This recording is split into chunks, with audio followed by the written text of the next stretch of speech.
Hi guys, welcome to our new video.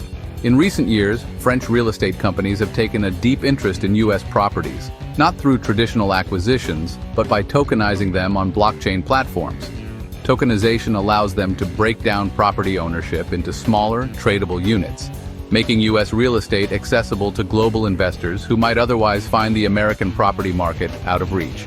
The irony is striking. While these properties are located in the US, American citizens are often restricted from buying them, leaving the global investor pool as the primary target. This raises critical questions. Why are French companies spearheading this movement? Why US properties and why now? And most importantly, what should investors be cautious about when considering these tokenized assets? The Jacobson brothers, pioneers in real estate tokenization. The story begins with two French brothers, Jean-Marc and Jemmy Jacobson, who launched one of the earliest real estate tokenization platforms. Their company gained immense popularity by offering international investors fractional ownership of US properties, primarily in Detroit. Their innovation effectively shaped the industry, providing a model that other firms would soon attempt to replicate. By focusing on Detroit, the Jacobsons tapped into a city with unique characteristics: distressed property values, opportunities for renovation, and the allure of high rental yields. Detroit became the testing ground for tokenized real estate, and for a time it worked remarkably well. Global investors jumped at the chance to hold a piece of American rental properties through blockchain tokens. A planned media trial, spotlight on Detroit properties. In recent months, however, Detroit properties tied to realty have entered the spotlight in what many observers describe as a planned media trial. Coverage surrounding lawsuits, tenant issues, and regulatory scrutiny suddenly escalated. The timing is noteworthy. Just as another French real estate group prepares to enter the tokenization market with properties in Humboldt, Texas, realty finds itself at the center of negative press. This overlap has led some analysts to speculate whether the media pressure on realty is purely organic or if it reflects deeper rivalries.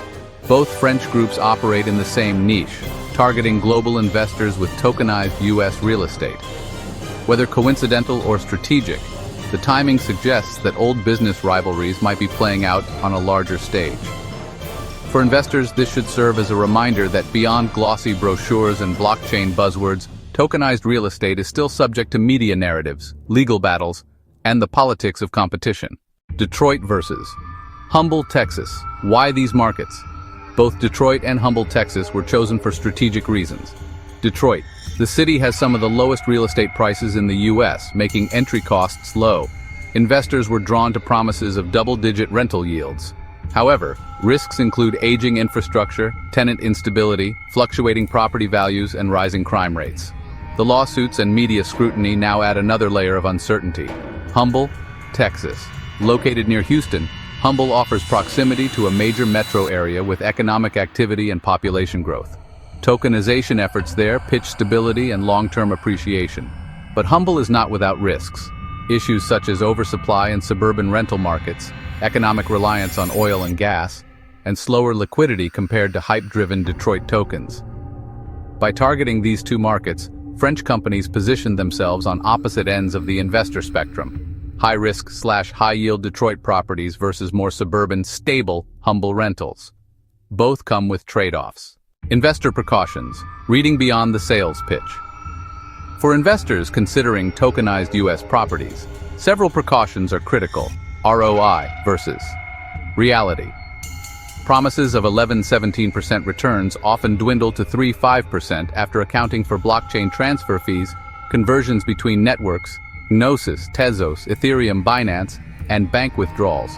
Investors should calculate net returns, not marketing projections.